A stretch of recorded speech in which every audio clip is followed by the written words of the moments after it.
अखिल भारतीय धाकड़ महासभा के राष्ट्रीय अध्यक्ष श्री तुलसीराम जी धाकड़ का आज बेगू शहीद रूपाजी कृपाजी की पावन तरह से धमाकेदार उद्बोधन। युवा संघ के समाज जी को नवीन दायित्व मिला है।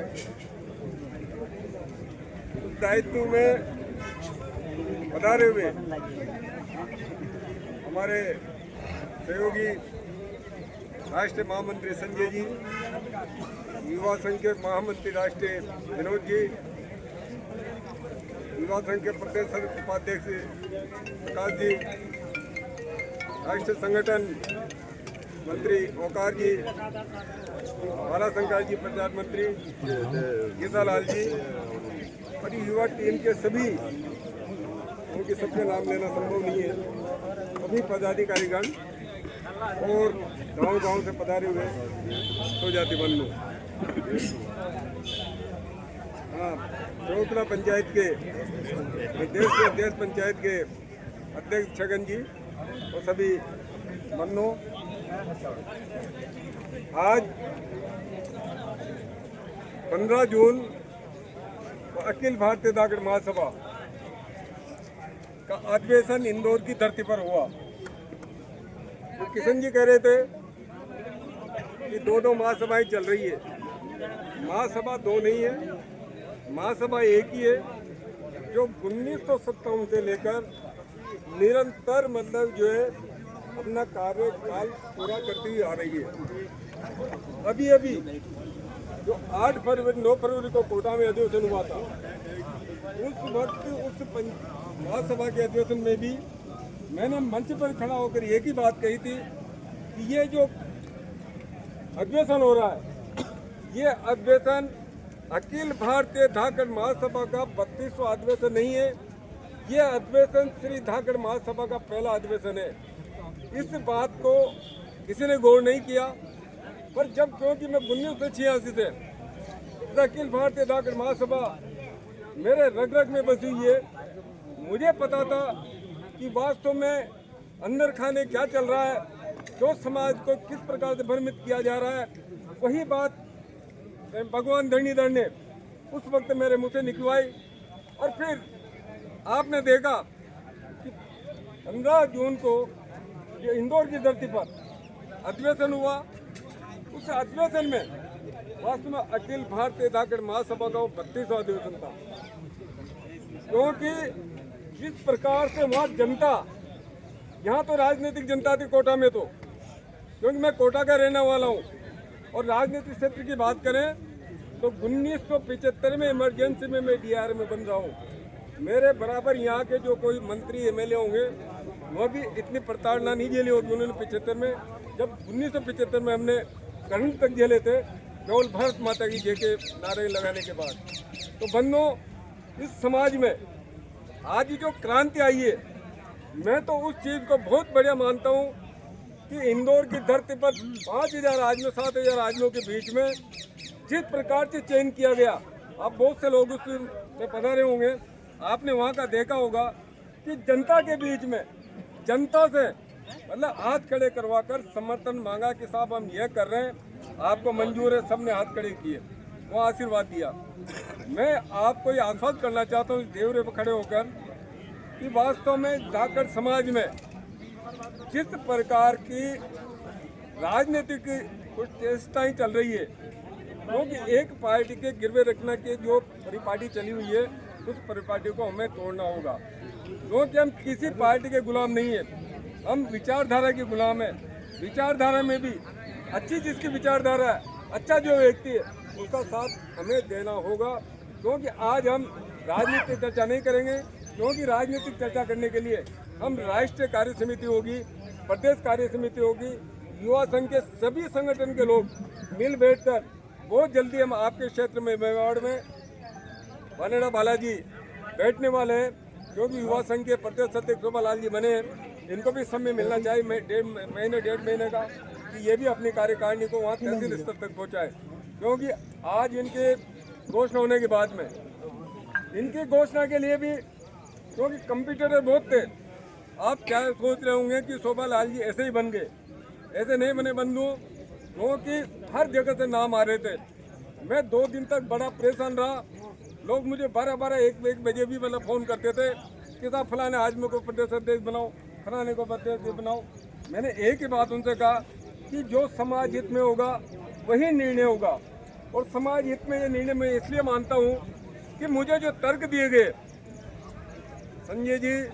समुद्र जी या संजय जी नांदेड़ा जो हमारे राष्ट्रीय अध्यक्ष हैं युवा संघ के, जो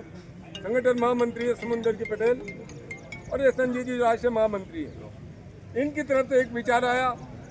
इन्होंने कहा साहब ये हमारा सुझाव है, ये प्रस्ताव है और इस प्रस्ताव पर आप विचार करें। मैंने तुरंत बिल्कुल 1 सेकंड भी नहीं लगाया और मैं तुरंत कहता कि वास्तव में समाज हित का विचार है, समाज हित का ही काम होना चाहिए, क्योंकि मेवाड़ क्षेत्र से अभी तक कोई दायित्व संजय जी मिलने के बाद में बेगूसराय क्षेत्र से शायद नहीं मिला होगा। और जिस प्रकार का जो संतुलन, क्योंकि अखिल भारतीय धाकड़ महासभा में मैं जब 1986 में जुड़ा था, जब पहली बार अखिल भारतीय धाकड़ युवा संघ का राष्ट्र अध्यक्ष बना था, पहला राष्ट्र अध्यक्ष में अखिल भारतीय धाकड़ युवा संघ का बना था, उस वक्त यही मतलब संतुलन बिठाया जाता था, क्योंकि हमारे समाज में 3 खापे हैं, नागर, मालव और किराड़, और इन तीनों को मिलकर अखिल भारतीय धाकड़ महासभा बनी है। हम मेवाड़ में रहते हैं तो यहाँ पर मालव अपने लोग ज़्यादा हैं, हम जो फिर नागर चाल में चल जाते हैं तो वहाँ पर नागर जाता है, हम जो हाड़ोती में चल जाते हैं तो वहाँ नागर, मालव, किराड़ मिक्सअप है। इस प्रकार की रचना यही नहीं है। आप राजगढ़ क्षेत्र में चल जाए तो वहाँ नागर बेल्ट है, राजत में आ जाए तो वहाँ पर धार में आ जाए तो मालव बेल्ट है, रतलाम में आए तो मतलब मिक्सअप है, इंदौर की तरफ चले जाए तो वहाँ नागर है। इस प्रकार की पूरे देश में जो रचनाएं बनी हुई है, समाज में तीनों ही विंग हमारी बराबर सब जगह निवास करती है। तो हमने मतलब उसमें ये तय किया कि एक बार अगर राजस्थान का राष्ट्र अध्यक्ष बनेगा तो युवा संघ का मध्य प्रदेश का बनेगा। पिछली बार इसलिए गड़बड़ हुई, जावद में जब अधिवेशन था, जावद की घटना में आपको बता दूं, क्योंकि जावद में 80% लोगों की तरफ से यह तय था कि साहब अमुक व्यक्ति अध्यक्ष बनेगा, और वो लोगों ने बधाई देना भी मुझे चालू कर दिया। पर जब रात में हम बैठे और रात में बैठने के बाद में हमारे समाज के बहुत बड़े ज्ञानी जो अपने आप को समझते हैं, मैं मानता भी वो ज्ञानी है, उन्होंने एक शब्द कह दिया कि साहब राजस्थान में तो ऐसा योग्य व्यक्ति नहीं है जो राष्ट्र अध्यक्ष बने। तो मैंने तुरंत जवाब दिया कि जब राजस्थान में कोई एक योग्य व्यक्ति नहीं है तो पूरे मध्य प्रदेश में जाने दो। तो राष्ट्र अध्यक्ष में मध्य प्रदेश का, युवा संघ भी मध्य प्रदेश, महिला इकाई भी मध्य प्रदेश की, वो इसलिए बने क्योंकि यहाँ पर हम योग्य नहीं थे। और कोटा में जो घटना घटी, कोटा में भी केवल एक राजनीतिक षड्यंत्र था, सामाजिक प्रवेश उसमें बिल्कुल नहीं था। अगर सामाजिक अधिवेशन होता तो जिस मंच जो कोटा में लगा था दूसरे दिन, वो मंच शुद्ध राजनीतिक मंच था। मैं भारतीय जनता पार्टी का प्रदेश कार्य समिति में रहा हूँ, जिला अध्यक्ष भी रहा हूँ, मंडल अध्यक्ष भी रहा हूँ और जिला परिषद का सदस्य भी रहा हूँ। जितना भारतीय जनता पार्टी को मैंने देखा, जनसंघ से लेकर आज तक, मैंने दीपक में भी वोट दिए, मैंने जो फल और किसान के जो चिन्ह आया था जनता पार्टी का वो भी मैंने देखा, और एक कमल का फूल भी देखा है। पर सामाजिक मंच पर मैंने कभी राजनीति नहीं होने दी। सामाजिक मंच पर जब राजनीति चालू हुई, जब महत्वाकांक्षी लोग इस समाज के संगठन में प्रवेश करके और अपनी भूख को मिटाने के लिए वो इन पदों पर बैठकर उन्होंने अपनी भूख मिटाई, अपना लक्ष्य निर्धारित किया। पर जब बनने के बाद वही लोग समाज के में बात नहीं करते, जिस प्रकार से मतलब किशन जी ने कहा कि हम यहाँ पर पीड़ित हैं, वास्तव में बन्नो आज हमें संगठन की बहुत बड़ी आवश्यकता है, क्योंकि जिस प्रकार से हमारे किसानी कौम, हम अनपढ़ व्यक्ति, क्योंकि हमने आज हम धरणीधर जयंती की बात कर रहे हैं। धरणीधर जयंती में हमारे बुजुर्ग बैठे हैं, एक ओंकार जी है, किसा लाल जी, वो बाबा साहब हैं। 1990 के पहले किसी ने भी धरणीधर जी का नाम नहीं सुना होगा, ऐसा मैं मानता हूँ, क्योंकि ये जयंती का शुभारंभ ये हमारे द्वारा, युवा संघ के द्वारा, हमने 1992 में सांगों की धरती से एक जुलूस निकाल कर किया था। जब मैं धरणीधर भगवान के समाज के बीच में जाकर जय बुलाता था तो अपने ही समाज के लोग हंसी उड़ाया करते थे कि ये कहाँ से लाए, क्योंकि बंदो हमने धरनी दर्ज इसलिए के लेकर आए, हमने हल छठे इसलिए वाले जो तय किए, क्योंकि धरनी दर्ज ने हल धारण किया था छठे के दिन, इसलिए वो हल छठा कहा गया। और हल छठा कोई हमने जो हमारे आराध्य देव की नाम में जयंती मनाना प्रारंभ किया, तो एक जयंती जब से मनाने लगे तब से लेकर आज तक समाज में एक संगठन का भाव बढ़ा है। जगह जगह जयंतियां मनने लगी है, इसके माध्यम से समाज एक रूप में होने लगा है। पर एक रूपता के साथ ही जो आज जिस प्रकार की स्थिति बनी है, मैं मानता हूँ देवरे पर खड़े होकर मतलब जो मानता हूँ कि वास्तव में जो थोड़ी बहुत रुकावट आ रही है, वो रुकावट भी जिस प्रकार की भ्रांतियाँ कि दो संगठन हो गए, दो संगठन समाज हित में हुए हैं, समाज का अहित कहीं नहीं हुआ। क्योंकि मैंने इंदौर की धरती पर जब मेरा संबोधन हुआ था तो मैंने एक ही बात कही थी कि अध्यक्ष कोई भी बने, पर जो भी अध्यक्ष बने वो यह मतलब संकल्प करे कि हम उस व्यक्ति की लाइन को नहीं काटेंगे, अपनी लाइन को लंबा करने के लिए हम मेहनत करेंगे। और आज बंदो मतलब जो 15 जून से लेकर आज तक मैं घर पर एक दिन भी नहीं रुक पा रहा हूँ। जगह जगह पर जिस प्रकार मीडिया का जमाना है, व्हाट्सएप का जमाना, फेसबुक का जमाना है, इसमें तुरंत मतलब सूचनाएं पहुँचती है। मैं एक दिन तो इनके पास गौशाला में था भीलवाड़ा, कल मैं जो अटरू में था, और अटरू से आते हुए जो ही मतलब इनका फ़ोन लिया कुमार जी का कि भाई साहब कल कार्यक्रम में वहाँ आना है। मैं रास्ते में चल रहा था, मैंने तुरंत इससे कहा ये कार्यक्रम में तो जरूर आएंगे, क्योंकि बंदो डाकर समाज का कार्यक्रम कहीं भी हो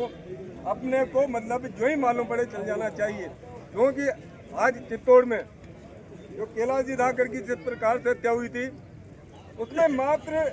रात को 9 बजे फ़ोन किया एक कार्यकर्ता ने कि भाई साहब कल हमारा धरना है। और आप वहाँ संजय जी ने कहा था, मैंने कहा संजय जी मैं सुबह 9 बजे वहाँ पर पहुँचूँगा, और वास्तव में तुरंत हम 9 बजे वहाँ पहुँच गए। तो ये हमारा जो हम जो दायित्व लेते हैं समाज का, तो किशन जी ने जो कहा है, क्योंकि मैं पुनः उसी बात पर आ रहा हूँ कि वास्तव में आज बहुत बड़ी आवश्यकता है संगठन की इस बेगूसराय क्षेत्र में। क्योंकि जिस प्रकार से हमारे भाई बंधु जिस प्रताड़ित हो रहे हैं, जिस प्रकार से मतलब हमारे भाई बंधुओं को जिस प्रकार से पढ़ाया जा रहा है, उसका एकमात्र जवाब हमारा संगठन देगा जब हम सशक्त रूप से संगठित होकर 1000 आदमी उसके सामने बैठ जाएंगे धरना देकर, तो उसकी मजाल नहीं होगी कि वो हमारे आदमी को छोटे देश में फंसा दे। ये ताकत हमें मतलब अर्जित करनी होगी। ये ताकत पैदा करने के लिए हमें गांव-गांव में संगठन खड़ा करना होगा, तब जाके हमारे पास ये ताकत आएगी। क्योंकि मैंने ताकत देखी चित्तौड़ की धरती पर, ये इतना बड़ा कांड होने के बाद भी वहाँ मात्र 500-700 समाज बंधु थे, जबकि उस कांड में वहाँ कम से कम 10,000 आदमी हो जाना चाहिए था। क्योंकि चित्तौड़, बेगू और ये सारा इलाका अपना नीमाड़ा, ये सारा धाकड़ बाहुल्य क्षेत्र था, फिर भी 500 आदमी हमें श्रम आ जाने चाहिए थी। और बंदो इसलिए क्योंकि सब दबे हुए थे, सबको ये था कि अगर हम चले जाएंगे अधिकारियों की नज़र में आ जाएंगे, कल से अधिकारी हमें परेशान करेंगे, ये डर हमारे अंदर था। इसलिए हम उस हत्याकांड में जो है उस प्रदर्शन में नहीं पहुंच पाए। इसलिए बंदो क्योंकि बहुत बड़ा मुद्दा आपके बेगूसराय क्षेत्र में, निम्बाड़ा क्षेत्र में, जहाँ पर भी अफीम की खेती होती है, उस क्षेत्र में सभी जगह बहुत बड़ा मुद्दा है। इस मुद्दे के हल के लिए हमें यहाँ संकल्प लेकर जाना होगा कि वास्तव में हमारा संगठन में सुभाष जी से मैं निवेदन करूँगा कि आप युवा संघ की जो इकाई बनाओ, वो पंचायत नहीं फिर गांव स्तर तक बनाओ। और वहाँ एक जो भी आज साधन है, पहले तो साधन नहीं हुआ करते थे, आज मोबाइल का साधन है, तुरंत मतलब उन इकाई के लोगों को सूचना दो, वहाँ पर बुलाओ। और इस प्रकार के अगर अपन 1-2 जगह भी आयोजन चालू कर दिया, आंदोलन चालू कर दिया, तो वास्तव में आज जो हमारा दोहन हो रहा है, जो आज हम प्रताड़ित हो रहे हैं, इस प्रताड़ना से हमें मुक्ति मिलेगी, इसी आशा विश्वास के साथ। क्योंकि समय बहुत हो गया है बन्नो, मैं ज़्यादा समय नहीं लेते हुए मैं पुनः मतलब आप सभी को धन्यवाद ज्ञापित करते हुए धोबा लाल जी को धन्यवाद देना चाहूँगा कि वास्तव में 1986 से लेकर आज तक मैं सभी पदों पर रह चुका हूँ समाज के में। उन सभी पदों में भी जिस प्रकार से मैं पूरे देश में घूमा हूँ, उसमें जिस प्रकार का युवा संघ का जिस प्रकार का कार्यक्रम आपने जिस लोगों को गांव-गांव से बुलाकर इस रैली में शामिल किया है, आज से आप संकल्पित हो जाएं कि मुझे संगठन बनाकर जो हमारे भाई बंधु पीड़ित हैं उनके लिए संघर्ष करने के लिए हमें सामने आना होगा। और सामने आने के लिए हमें संगठन बनाना होगा। इसलिए बंधु संगठन को सशक्त करो, उसके बाद हम आंदोलन करेंगे। दूसरी बात, किशन जी ने जो बात कही थी कि वास्तव में हम संगठन यही नहीं, जिस प्रकार के संगठन की जो कल्पना हमने की थी, वो कल्पना का साकार रूप हम देंगे, क्योंकि हमें बने हुए अभी 1.5 महीना हुआ है, ज़्यादा नहीं हो। 15 जून से लेकर आज जुलाई हुई है, आज जुलाई भी 22-23 जुलाई हो गई, तो मतलब जो 1.5 महीना हुआ है, और 1.5 महीने भी जिस प्रकार का माहौल पूरे देश में बना है, वास्तव में मुझे पूरी उम्मीद है कि ये माहौल बरकरार रहेगा। और संगठन भी जिस प्रकार से आपने जो एक अपने विचार प्रकट किए थे, उसी के अनुरूप संगठन बनेगा।